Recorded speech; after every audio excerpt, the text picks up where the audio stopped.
Now let's turn to federal issues, and the criticism of the Libs continues nationally today, with Labor Minister Jason Clare accusing them of drifting too far to the right. As we now know, after months of deliberation, the opposition have finally confirmed they will not support an Indigenous voice to Parliament. Joining me now is Keith Wolahan, the federal Liberal MP for the seat of Menzies in Victoria. Keith, thank you so much for joining me. Before I hear from you, Jason Clare also said this today. Take a listen. But the sad fact is the Liberal Party under Peter Dutton now looks more like Pauline Hanson than Robert Menzies. What's your response to that kind of commentary? Erin, before I respond to that, can I just say Happy Easter to you and your viewers. And I know this is the first time you as a family have Easter without your dad, and he was a friend and mentor to new members like me, and we miss him. In terms of the comment by Minister Clare, that's disappointing. I found him to be a decent person who normally lets debate be heard. And when you hear invective like that, he's trying to tell people of a particular view, your view shouldn't be heard and it's not warranted.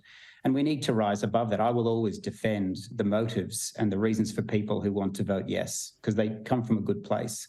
But I think we need to let people who have concerns about our Constitution have those concerns heard. And it's important that this debate is conducted in a civil way. Yeah, look, I'd understand the personal nature of the criticism if the referendum was a question like, do you want the lives of Indigenous Australians to improve? Of course, if you said no to that, then you deserve to be attacked. Everyone should, and most people do. But that's not what this is about. We need to have respectful debate around this. That's exactly right. We can all cherish, and we do, and I do, we cherish our Indigenous heritage, and we want to see terrible conditions improved. Yet we can do that and carefully analyse and question the particular wording of the particular model. And that's what I hope we can do with this Joint Select Committee in the next 4 to 6 weeks. We should have had a Constitution Convention. We didn't.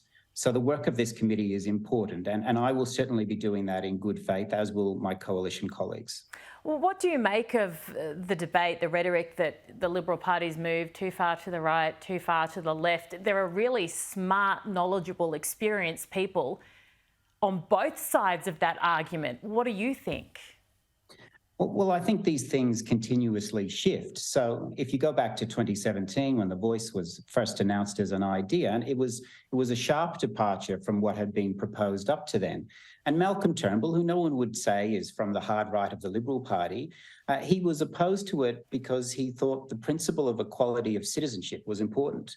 So if that principle now puts you in the hard right, well, I think then those words don't have meaning anymore. And we have to be honest about what centre and moderate and conservative actually mean. I'm a Liberal, and it's Liberal values that drew me to the party, and they haven't changed. So I think it's important that the Liberal Party define itself and don't let others define it for us.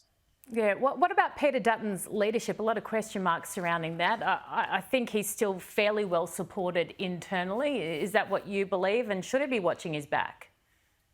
He is well supported. He's a new leader, and he has one of the toughest jobs in Australia. It's not easy. It's not easy in a honeymoon period being the leader of a party that's still licking its wounds.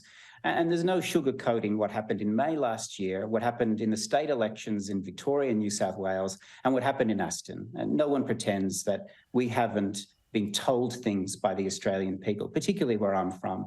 And the onus is on us to listen to them.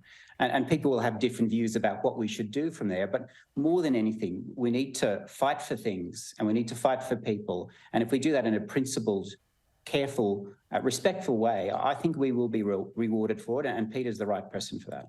We've got maybe a minute left. If I put you in front of a high school, a Year 12 class, and asked you to tell them why they should consider supporting the Liberal Party, what would you say? I'd say I remember when I was in your position, I didn't know whether I was Labor or Liberal in high school, and I didn't come from a family that told me what to do, so I made my own mind up. And if you value freedom and opportunity, and if you value having a better life for your children and your grandchildren, and that does include the environment, that matters to my party, then Liberal values are important. Liberal values of aspiration, reward for effort, but having a better life. I think that is is a really important thing that is at the heart of being a Liberal.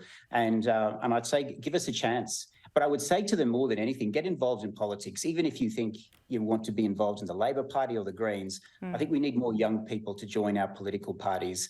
And you can always try before you buy and see what they're like.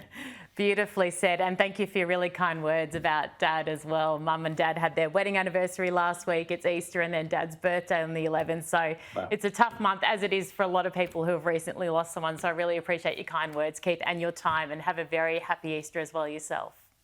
You too. Thank you, Erin.